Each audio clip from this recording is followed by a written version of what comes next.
நண்பர்கள் அனைவருக்கும் வாழ்க வளமுடன். இந்தியா பங்களாதேஷ் எல்லைக்கு அருகே மால்டா பகுதியிலிருந்து சென்னை காஞ்சிபுரம் பகுதிக்கு கட்டிட வேலைக்காக வந்திருந்த ஏழை கூலி தொழிலாளி மிதுன் தாஸ் என்பவர் திடீரென இங்கே மரணம் அடைஞ்சிறாரு.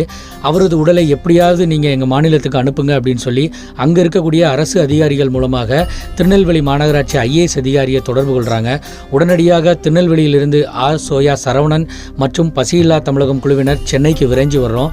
சென்னை காஞ்சிபுரம் பகுதியில் இருக்கக்கூடிய பாலுச்செட்டி சத்திரம் காவல் நிலையத்திற்கு வந்தடைஞ்சு அனைத்து அரசு வழிமுறைகளையும் பின்பற்றி அவரது உடலை பெற்று காஞ்சிபுரம் அரசு மருத்துவமனையில் இருக்கக்கூடிய பிரேத பரிசோதனை நிலையத்திற்கு சென்று அவரது உடலை உடற்கூறாய்வு செய்கிறோம்.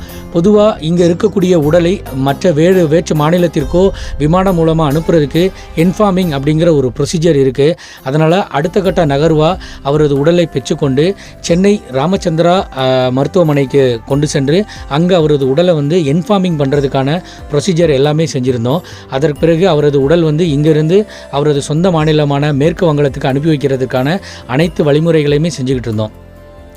இந்த விஷயத்தில் அவரது உறவினர்கள் யாருமே அங்கே இருந்து இங்கே வர்றதுக்கான எந்த விதமான பொருளாதார வசதியும் இல்லை.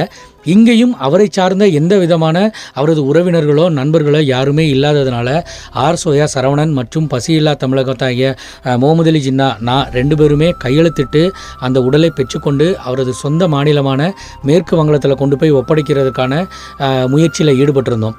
பொதுவாக இன்றைக்கு சமூக ஊடகங்கள் எல்லாமே ஹிந்திக்காரங்க அதிகமாக இங்கே வர்றாங்க, வடக்கர்கள் அதிகமாக வர்றாங்க, அவர்களுடைய ஆதிக்கம் போயிட்டுருக்கு அப்படின்னு நிறைய விமர்சனங்கள் வந்துகிட்டு இருக்கு.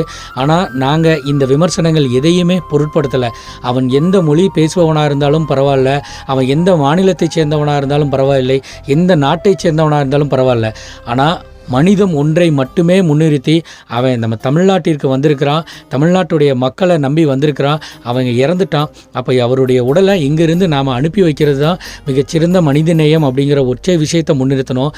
அவரது உடலை பார்த்ததும் அவருடைய தம்பி கதறி அழுதார். எனக்கு ஹிந்தி தெரியாது, அவருக்கு தமிழ் தெரியாது, ஆனால் எங்கள் 2 பேரையுமே இணைக்கிறதுக்கு மொழி முக்கியம் இல்லை, எங்கள் 2 பேருடைய அன்பு மட்டுமே தான் இருந்துச்சு. அந்த வகையில் அவர் சிந்திருக்கக்கூடிய ஒவ்வொரு துளி கண்ணீரும் நிச்சயமாக இந்த தமிழுக்கும் தமிழருக்கும் கொடுக்கக்கூடிய ஒரு மிகப்பெரிய நன்றியாக தான் நம்ம பார்க்குறோம். அந்த வகையில் என்னுடைய உடல்நிலையையும் பொருட்படுத்தாமல் 3 நாள் நாங்கள் தூங்கலை. நானுமோ சரவணன் அண்ணனோ 3 நாள் தூங்கலை, 3 நாள் சரியாக சாப்பிடலை. இது எல்லாத்தையும் பொருட்படுத்த அவங்க குடும்பத்தில் கொண்டு போய் ஒப்படைச்சது எங்களுக்கு ஒரு மிகப்பெரிய மன நிறைவை கொடுத்துச்சு.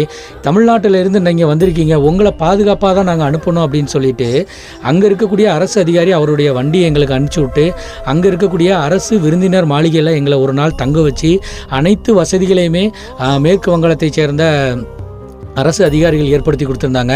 எங்களுக்கு முழுக்க போலீஸ் பாதுகாப்பு கொடுத்துருந்தாங்க.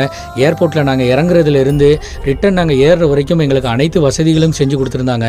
ஸோ எந்த விஷயத்தையுமே நம்ம மனசில் வைக்காமல் மனிதம் ஒன்றை மட்டுமே குறிக்கோளாக வச்சு நம்ம இந்த பணிகள் செஞ்சுக்கிட்டு இருக்கோம்.